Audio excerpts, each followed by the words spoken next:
pero también tiene un componente de empresas muy grandes. Situación que igual ha estado cambiando, pero siempre ha habido ese rumor.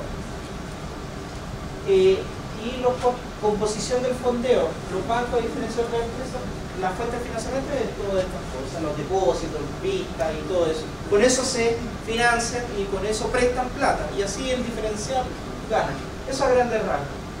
Entonces, en el caso del Chile y el BCI destacan por su acceso al saldo de vistas, todas esas cuentas líquidas que tienen. Depósito de vista, tanto en Chile, acá podemos ver que tiene un 40%. Depósito de vista, no.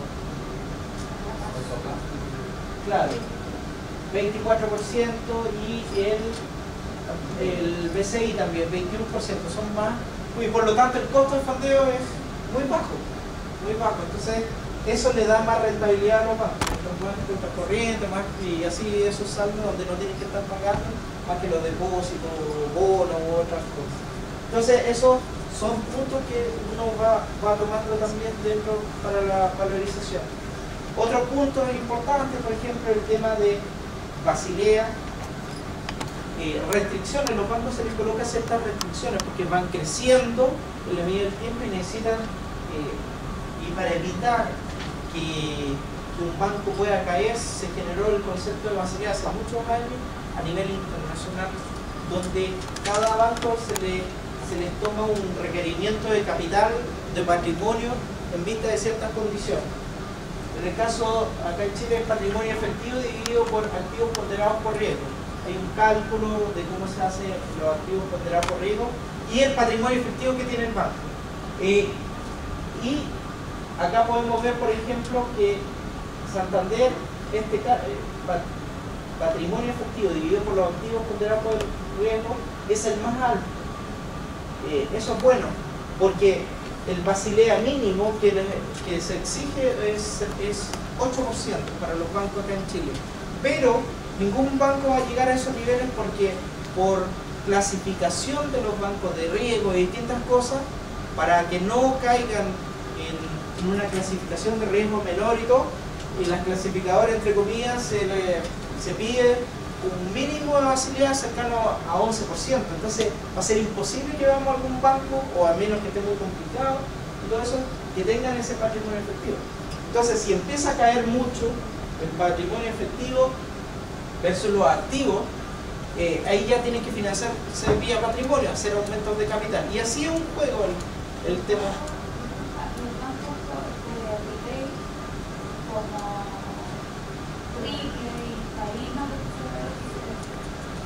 Que tienen alta clasificación de riesgo, así como venta o consorcio, aproximadamente en cuánto, ¿no? Esa información ahí habría que ver, porque, a ver, venta consorcio no son bancos, dentro de los bancos que están, por ejemplo, Ripley, estos son bancos de inversión y estos son de la Reinvial, Pente y todo eso son más bancos de inversión efectivamente, donde el giro del negocio es inversión y administración de recursos de terceros. En el caso de los bancos, que es prestar y comprar y, o sea, que captar y colocar en realidad, es distinto. No tengo claro los números en realidad cuando se están transando. Ahora, el banco Ripley. ¿Por qué se le da un enfoque a esto? Es que estos son bancos puros en realidad. Los otros tienen una mezcla, porque en el negocio más importante dentro de lo que son las empresas acá en Chile, el negocio financiero, el negocio retail, el negocio financiero es muy bueno. De hecho, por ejemplo, París, Almacenes París, vende muchos productos con pérdida. Con pérdida, muchos. Márgenes bajísimos. Pero lo que gana es la tarjeta. El negocio financiero es muy rentable. Entonces, ahora, ¿por qué le damos un poco? En este caso, el tema de los bancos es para darle un poco uno de todas las áreas. O sea, acá podemos hablar. Y a mí me tocaron los tomates de la bolsa todo el tiempo. Y no sé, pues si están papeles de Chile a 30, por ejemplo, al ser 30, de repente en el mismo plazo tenía el 36,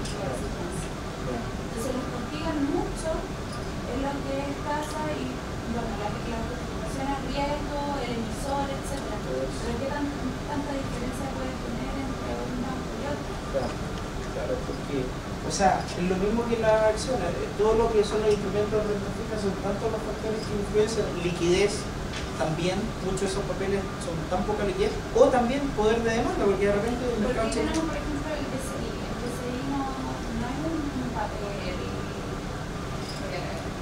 entre comillas, bonito de los demás de la bolsa, porque salen tanto que se brilla la tasa. Justamente. Sí. Lo mismo, por tanto, del mismo perfil, pero en Chile se entiende no. Sí. Pero tú me dices, pero comparándolo con lo de los bancos de los distintos bancos. Sí, porque con los bancos no se sí, es que eso, son varios los factores que están detrás. O sea, el atractivo es tal como dice.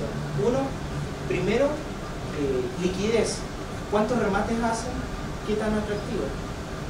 Lo otro, demandante. Las AFP muchas veces tienen restricciones, que son los grandes demandantes de renta fija acá en Chile, y por lo tanto muchas restricciones tienen restricciones por emisor o restricciones por monto también, por cada instrumento que tienen.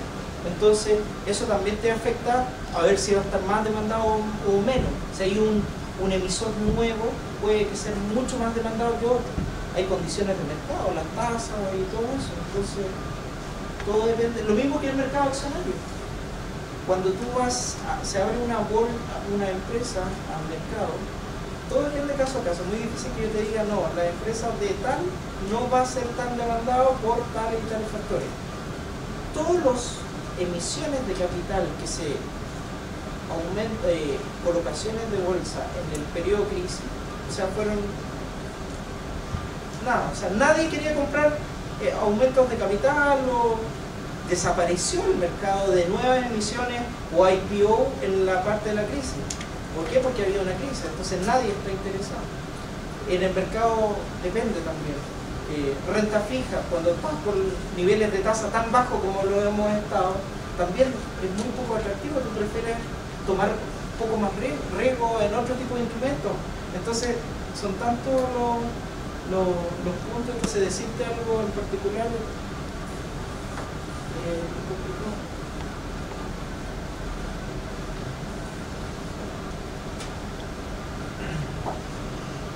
otro tema, bueno, básicamente comentar de que a nivel de banco el Santander es uno de los líderes, también tiene participación de mercado, la mayor participación de mercado, muy similar a lo que es el Chile en general, y es el más agresivo. Definitivamente lo ha hecho increíble en toda su propuesta de valor, mientras algunos bancos se quedaron un poco por la crisis más complicado, con todo lo que es crédito. Hay todo un análisis, y después de toda la crisis que pasó afuera, recordemos que hubo una crisis de confianza tremenda, donde los bancos tuvieron que cortar todos los créditos porque podían haber corridas bancarias y así un montón de factores y cosas, y eso influyó en los resultados de la empresa. Acá también las tasas, tú que estás metido en las tasas, subieron en forma astronómica para poder conseguir tasas de corto plazo, porque no había liquidez, nadie quería ofrecer, entonces era pagar un money market. ¿Cuánto fue el pic? Fue altísimo dentro de esos días de iliquidez a nivel comercial. ¿Cuánto está un money market?